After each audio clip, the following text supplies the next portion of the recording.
ओम शांति। आज 23 अक्टूबर 2023 के बाबा के अनमोल मधुर महावाक्य सुनेंगे। आज की मुरली बाबा की है पुरुषार्थ और पढ़ाई। बाबा कहे तुम बच्चों को पुरुषार्थ करना है, अच्छी तरह से पढ़ाई पढ़ने का। कई बार कई लोग भक्ति मार्ग की तरह यहाँ भी बाबा से कृपा या आशीर्वाद मांगते हैं। बाबा कहे यहाँ कृपा व आशीर्वाद से कोई आगे नहीं बढ़ सकते हैं। ये तो पढ़ाई है, जितना पढ़ेंगे उतना श्रेष्ठ पद पाएंगे। भक्ति मार्ग में ही लोग आशीर्वाद कृपा मांगते रहते हैं, क्योंकि वहां पढ़ाई नहीं है। बाकी बाबा कहे अब जैसे जैसे समय आगे बढ़ता जा रहा है, तो दुनिया के अंदर जो भी मनुष्य एक दूसरे को मंत्र जंत्र आदि देते हैं, ये सब समाप्त होने हैं। कोई भी काम नहीं करना है। इसीलिए बाबा कहते बच्चे तुम अपना बुद्धि का योग मुझ बाप के साथ लगाओ। बुद्धि के अंदर बाबा से लाइट माइट की शक्ति लो और स्वयं को पावन बनाओ। तो सुनते हैं बाबा के आज के अनमोल मधुर महावाक्य। ओम शांति। मीठे बच्चे, अब मनुष्य द्वारा मिले हुए मंत्र जंत्र काम में नहीं आने हैं। इसलिए तुम सबसे अपना बुद्धि योग तोड़ एक बाप को याद करो। आज की मुरली से प्रश्न है, भक्ति की कौन सी बात ज्ञान मार्ग में नहीं चल सकती है? उत्तर है, भक्ति में भगवान से कृपा व आशीर्वाद मांगते हैं। ज्ञान मार्ग में आशीर्वाद व कृपा की बात नहीं। ये पढ़ाई है। बाप टीचर बनकर तुमको पढ़ा रहे हैं। तकदीर का आधार पढ़ाई पर है। अगर बाप कृपा करे तो सारा क्लास ही पास हो जाए। इसीलिए ज्ञान मार्ग में कृपा व आशीर्वाद की बात नहीं। हर एक को अपना अपना पुरुषार्थ जरूर करना है। आज की मुरली से पहले गीत बजा है, मैं एक नन्हा सा बच्चा हूं। ओम शांति। यह है भक्ति मार्ग के लिए पुकार, छोटे और बड़े की, क्योंकि समझाया गया है भक्त जो यज्ञ जप तप आदि करते हैं, समझते हैं इनसे परमात्मा से मिलने का रास्ता मिलेगा। इसीलिए विभिन्न क्रियाएं करते हैं। लेकिन स्वयं गीता में भगवान उवाच है कि मैं यज्ञ तप दान पुण्य से नहीं मिलता। तो बाबा कहे ये भक्ति मार्ग की पुकार है, छोटे और बड़े की, क्योंकि समझाया गया है भक्त तो यज्ञ जप तप आदि करते हैं, समझते हैं इनसे परमात्मा से मिलने का रास्ता मिलेगा। फिर ईश्वर को सर्वव्यापी कहना, मैं भी उनका रूप हूं, मेरे में भी भगवान है, ये कहना तो झूठ है ना। एक तरफ भगवान को पुकारते हैं, दूसरी ओर कहते हैं वो मेरे में भी है, सर्वव्यापी है, मैं उनका ही रूप हूं, तो ये तो झूठ है ना। वह कोई दुख सहन नहीं करता। ईश्वर कोई दुख सहन नहीं करता। भगवान तो अलग चीज है ना। यही मनुष्य की भूल है, जिस कारण दुख भोग रहे हैं।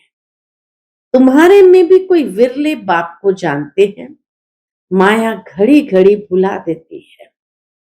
बाप तो बार बार कहते हैं, तुमको श्रीमत देते हैं कि अपने को आत्मा समझो और मुझ बाप को याद करो। यह है श्रेष्ठ ते श्रेष्ठ मत।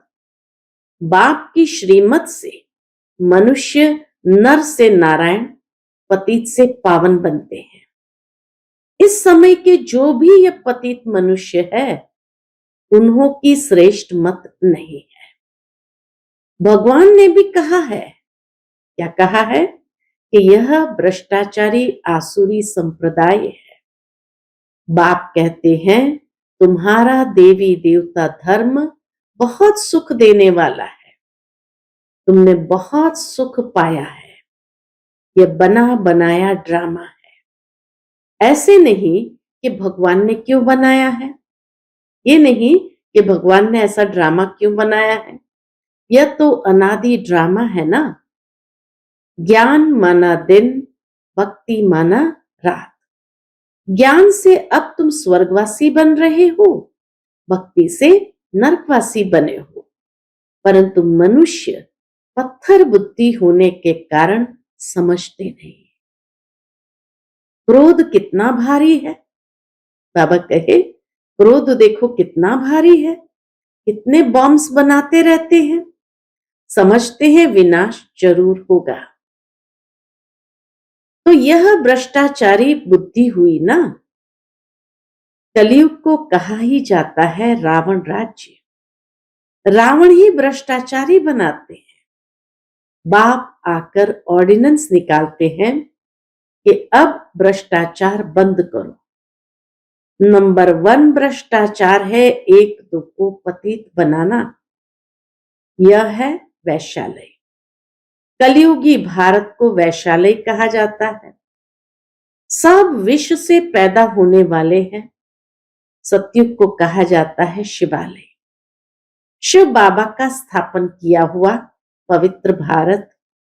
लक्ष्मी नारायण आदि को कहा जाता है सर्वगुण संपन्न, 16 कला संपूर्ण, संपूर्ण निर्विकारी, मर्यादा पुरुषोत्तम।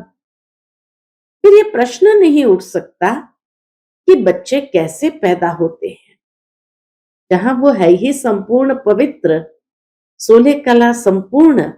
तो बाबा कहीं प्रश्न ही नहीं उठ सकता कि बच्चे कैसे पैदा होते हैं, जबकि तुम बच्चे योग बल से विश्व के मालिक बन सकते हो। तो योग बल से क्या नहीं हो सकता। बाबा कहते हैं तुम योग बल से श्रीमत पर स्वर्ग के मालिक बन सकते हो। एक तरफ योग बल, दूसरा है श्रीमत का बल। दोनों बल से स्वर्ग के मालिक बन सकते हो। तो यहां योग बल से बच्चे भी पैदा होंगे। बाहुबल से सारी सृष्टि पर राज्य नहीं कर सकते। कोई भी इंसान बाहुबल से सारी सृष्टि पर राज्य नहीं कर सकते। उन्हों का है बाहुबल, तुम्हारा है योग बल। तुम सर्वशक्तिमान बाप से योग लगाते हो। सर्वशक्तिमान बाप खुद कहते हैं मुझे याद करो तो तुम्हारे विकर्म विनाश होंगे। परंतु कोई की बुद्धि में ठहरता नहीं। उसी समय हाँ हाँ कहते हैं, फिर भूल जाते हैं। बरोबर भगवान बेहद का बाप राजयोग सिखलाकर ज्ञान से हमारा श्रृंगार कर रहे हैं। फिर भी बुद्धि में नहीं बैठता है तो कहेंगे उसकी तकदीर में नहीं है, इसलिए तदबीर नहीं करते। तदबीर माना पुरुषार्थ नहीं करते। टीचर तो सबको पढ़ाते हैं, फिर कोई कितना पढ़ते हैं, कोई नापास हो जाते हैं। हर एक की अपनी शक्ति है। टीचर को थोड़ी कहेंगे आशीर्वाद करो। पढ़ाई में आशीर्वाद कृपा आदि नहीं चलती है। दुनिया की पढ़ाई में भी कृपा आशीर्वाद नहीं चलती है। ज्ञान मार्ग में तो बाप तुमको नमस्ते करते हैं, इतना निरहंकारी है। कृपा व आशीर्वाद नहीं मांगनी है। बाप के पास बच्चा आया तो वो मालिक ही बन जाता है। बाप कहते हैं यह तो मालिक है, कृपा की बात नहीं। बाप की मिल्कियत सो बच्चे की हो गई। हाँ, बाकी बच्चों को सुधारना वो फिर टीचर का काम है। टीचर कहेंगे पढ़ो, पढ़ना तुम्हारा काम है। कृपा क्या करेंगे। गुरु का भी फर्ज है रास्ता बताना, सदगति मार्ग का। गुरु का काम है सबको सदगति के लिए सच्चा रास्ता बताना, आशीर्वाद की बात नहीं। यह तो एक ही बाप, टीचर, गुरु है। तीनों से कृपा मांगने की बात नहीं। बेसमझ मनुष्य को बाप बैठ समझ देते हैं। यथार्थ समझ बाबा आकर हम बच्चों को देते हैं। यह तो उनकी आशीर्वाद ही है। यथार्थ समझ देना यह तो बाबा की आशीर्वाद ही है। बाकी उस पर चलना बच्चों का काम है। गाया हुआ है श्रीमद् भगवान वाच। वह है ऊंच ते ऊंच, तो उनकी मत भी ऊंच होगी ना। श्रीमत से तुम श्रेष्ठ देवी देवता बन रहे हो, नंबरवार पुरुषार्थ अनुसार। तुम भी समझ सकते हो हम कितनी मार्क से पास होंगे। स्कूल में स्टूडेंट समझ तो सकते हैं ना, हमने पूरा पढ़ा नहीं है इसलिए हम नापास होंगे। बाप भी रजिस्टर से समझ जाते हैं ये नापास होगा। यह भी बेहद का बाप, टीचर, गुरु एक ही है। यह भी जानते हैं, बच्चे भी जानते हैं, हम पढ़ते नहीं तो जरूर कम पद होगा। पढ़ेंगे नहीं तो जरूर कम पद होगा। यह भी पुरुषार्थ नहीं करते कि अच्छा हम तीखा पढ़े। बाबा कहे इतना भी बुद्धि में नहीं आता कि अच्छा हम अच्छी तरह से पढ़े, बल्कि इतना भी माथा मारते हैं, समझाते हैं तो भी कुछ करते नहीं। श्रीमत पर न चलने से कम पद पाएंगे। जो बच्चे बनते हैं वह डिनाइस्टी में तो आ जाएंगे, उनमें भी बहुत पद है ना। दास दासी भी बनते हैं। बच्चे जानते हैं पढ़ेंगे पढ़ाएंगे नहीं तो दास दासी बनेंगे, परंतु वह भी रॉयल रहते हैं। सतयुगी दास दासी भी बहुत रॉयल रहते हैं। लक्ष्मी नारायण के हीरे जवाहरों के महल होंगे तो दास दासियां भी वहां रहेगी ना, उसी हीरे जड़ित महल में ही रहेगी। फिर नंबरवार आगे चल पद पा सकते हैं। प्रजा में भी नंबरवार है। भक्ति मार्ग में मनुष्य इंश्योर करते हैं ना, ईश्वर अर्थ दान कर देते हैं। ईश्वर अर्थ दान देते हैं। समझो कोई ने हॉस्पिटल बनाई होगी तो दूसरे जन्म में अच्छी निरोगी काया मिलेगी। अल्पकाल के लिए फल तो मिलता है ना। कोई ने पाठशाला खोली होगी तो दूसरे जन्म में अच्छा पढ़ेंगे। धर्मशाला खोली होगी तो दूसरे जन्म में रहने के लिए अच्छा मकान मिलेगा। कर्मों की ये गति समझाते कि किसी ने हॉस्पिटल खोली होगी तो अच्छी हेल्थ मिलेगी दूसरे जन्म में, अल्पकाल फल तो मिलता है। पाठशाला खोली होगी तो अच्छी रीति पढ़ेंगे, अच्छी बुद्धि होगी। धर्मशाला खोली होगी तो दूसरे जन्म में रहने के लिए अच्छा मकान मिलेगा। तो यह इंश्योर करना हुआ ना, हर एक अपने को इंश्योर करते हैं। अभी तुम्हारा है डायरेक्ट ईश्वर के साथ इंश्योरेंस पॉलिसी, वह है इनडायरेक्ट। भक्ति मार्ग में इनडायरेक्ट रहा, यह है डायरेक्ट इंश्योर करना। बाबा ये सब कुछ आपका है, हम ट्रस्टी है। ये है इंश्योर करना कि बाबा ये सब कुछ आपका ही है, हम ट्रस्टी है। इनके बदले में आप हमें 21 जन्म के लिए स्वराज्य दे देना। यह हुआ डायरेक्ट बाप को इंश्योर करना 21 जन्म के लिए। बाप कहते हैं अपना बैगेज सब सतयुग में ट्रांसफर कर दो। जैसे लड़ाई लगती है तो फिर छोटे छोटे राजाएं बड़े राजाओं के पास अपनी मिल्कियत रखते हैं।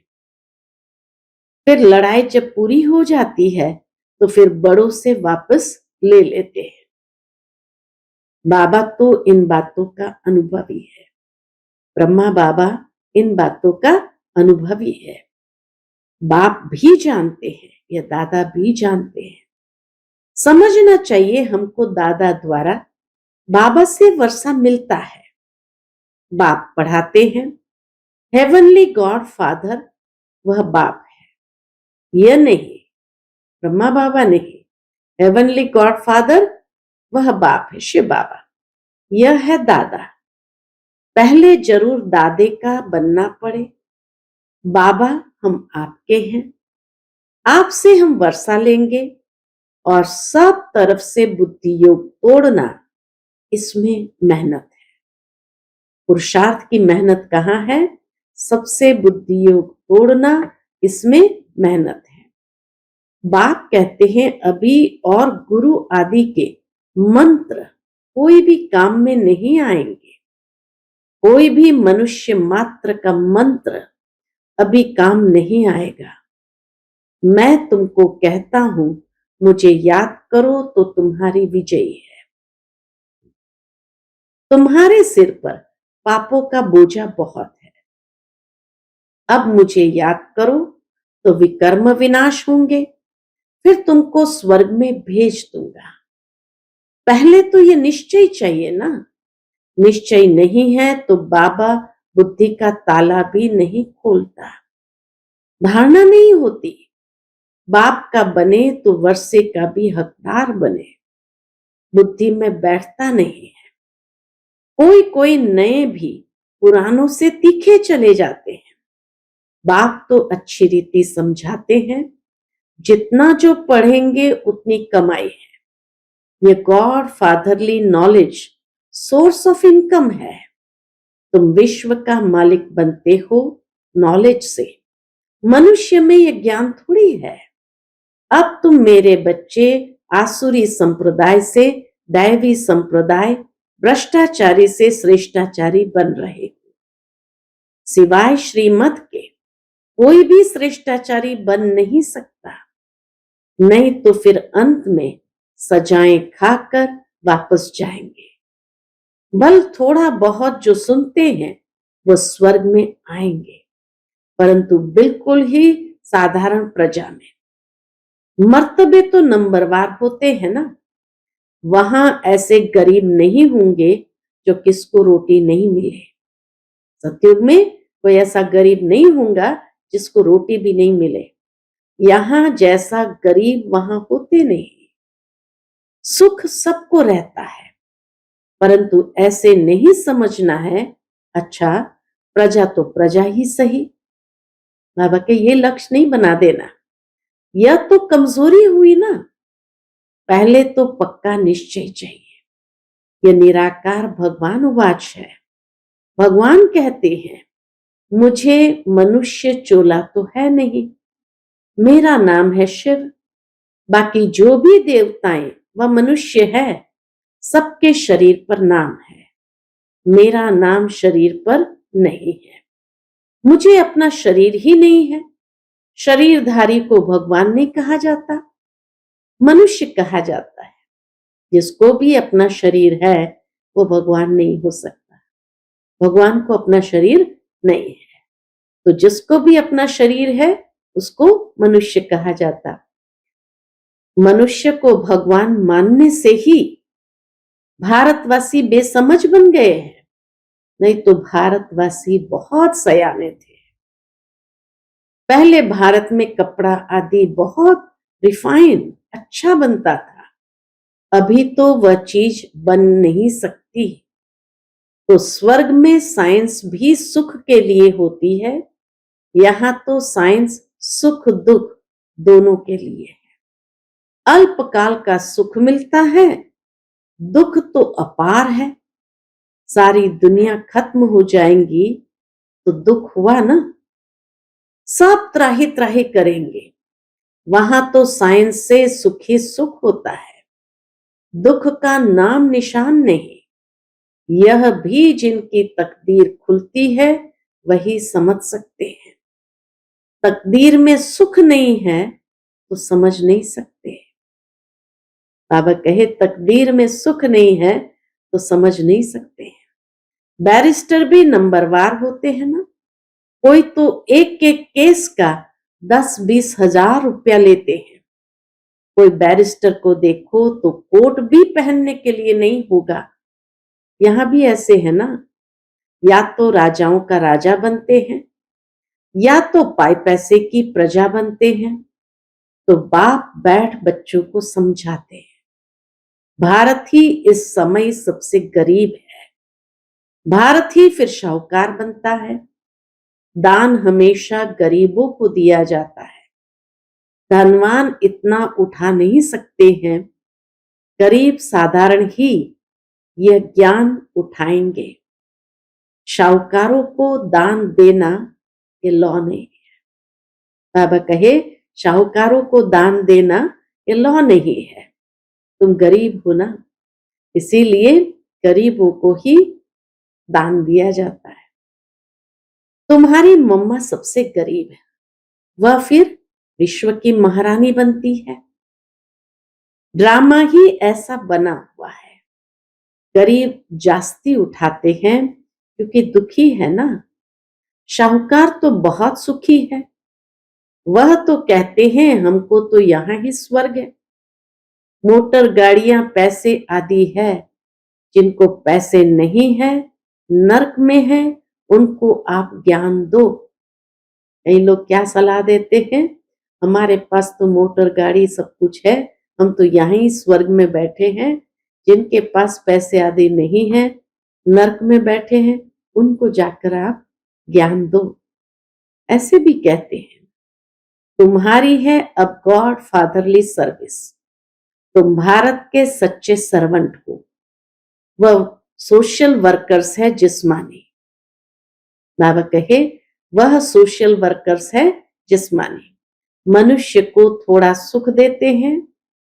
यह तो सारी सृष्टि को साफ कर, श्री बाबा तो सारी सृष्टि को साफ कर पवित्र सुखी बना देते हैं। यह तन मन धन से भारत की सेवा कर रहे हैं। बाबा के सब बच्चे अपने ही तन मन धन से भारत की सच्ची सेवा करते हैं। अच्छा, मीठे मीठे सिकिलते बच्चों प्रति माता पिता बाप दादा का याद प्यार और गुड मॉर्निंग। रूहानी बाप की रूहानी बच्चों को नमस्ते। हम सभी रूहानी बच्चों की रूहानी माता पिता बाप दादा को याद प्यार गुड मॉर्निंग और नमस्ते नमस्ते। शुक्रिया बाबा, शुक्रिया। आज की मुरली से धारणा के लिए मुख्य सार है। पहली बात, अपना पुराना बैगेज 21 जन्मों के लिए ट्रांसफर करना है। इंश्योर कर ट्रस्टी हो संभालना है। दूसरी पॉइंट, निश्चय बुद्धि बन पढ़ाई करनी है। गरीबों को ज्ञान दान देना है। भारत को पवित्र बनाने की सच्ची रूहानी सेवा करनी है। आज का बाप दादा का मधुर वरदान हम बच्चों के प्रति है। अपने हर कर्म और बोल द्वारा चलते फिरते हर आत्मा को शिक्षा देने वाले मास्टर शिक्षक भव। अपने हर कर्म और बोल द्वारा चलते फिरते हर आत्मा को शिक्षा देने वाले मास्टर शिक्षक भव। जैसे आजकल चलती फिरती लाइब्रेरी होती है, ऐसे आप भी चलते फिरते मास्टर शिक्षक हो। सदा अपने सामने स्टूडेंट देखो, अकेले नहीं हो, सदा स्टूडेंट के सामने हो। सदा स्टडी कर भी रहे हो और करा भी रहे हो। योग्य शिक्षक कभी स्टूडेंट के आगे अलबेले नहीं होंगे, अटेंशन रखेंगे। आप सोते हो, उठते हो, चलते हो, खाते हो, हर समय समझो हम बड़े कॉलेज में बैठे हैं, स्टूडेंट देख रहे हैं। आज का स्लोगन है, आत्मनिश्चय से अपने संस्कारों को संपूर्ण पावन बनाना ही श्रेष्ठ योग है। आत्मनिश्चय से अपने संस्कारों को संपूर्ण पावन बनाना ही श्रेष्ठ योग है। अच्छा, ओम